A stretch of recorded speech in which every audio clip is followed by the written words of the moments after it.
ബജറ്റിൽ വെറും പ്രഖ്യാപനങ്ങൾ മാത്രമെന്ന് രമേശ് ചെന്നിത്തല. സമഗ്ര പുരോഗതിക്കും വളർച്ചയ്ക്കും വഴിതെളിക്കാത്ത ബജറ്റാണിത്.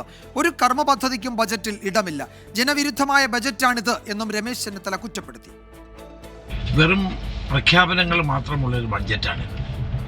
കേരളത്തിന്റെ സമഗ്ര പുരോഗതിക്കോ വളർച്ചയ്ക്കോ വഴിതെളിക്കുന്ന ബഡ്ജറ്റ് അല്ല ഇത്. 50% പദ്ധതി വെട്ടിക്കുറച്ച് പ്രഖ്യാപിച്ച പദ്ധതികളൊന്നും നടപ്പാക്കാത്ത അനുഭവമാണ് കേരളത്തിലെ ജനങ്ങളുടെ മുന്നിലുള്ളത്. അതുകൊണ്ട് തന്നെ ജനങ്ങൾ ഈ പ്രഖ്യാപനങ്ങൾ വിശ്വസിക്കില്ല.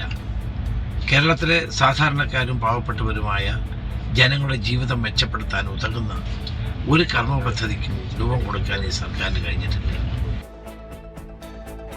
ബജറ്റിന്റെ ആദ്യ വാചകത്തിൽ തന്നെ പച്ചക്കള്ളമെന്ന് മുസ്ലിം ലീഗ് നേതാവ് MK മുനീർ.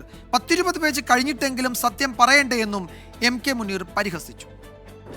ഇത്രയും പച്ചക്കള്ളം ഒരു ബഡ്ജറ്റിൻ്റെ ആമുഖത്തിൽ പറയാമോ? അത് ഒരു 10-20 പേജ് കഴിഞ്ഞിട്ട് പറഞ്ഞാൽ പോരെ. ആമുഖത്തിൽ പ്രഖ്യാപിക്കുകയാണ് നമ്മളിത് മറികടന്നിരിക്കുന്നു.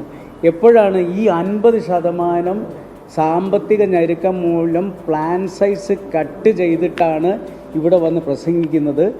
നിങ്ങൾക്കൊരു സന്തോഷ വാർത്തയുണ്ട്, നമ്മളിതെല്ലാം മറികടന്നിരിക്കുന്നുവെന്ന്. ഇത് സൂചിപ്പിച്ചതുപോലെ ഏറ്റവും പ്രധാനപ്പെട്ട ഈ പാവപ്പെട്ടവരുടെ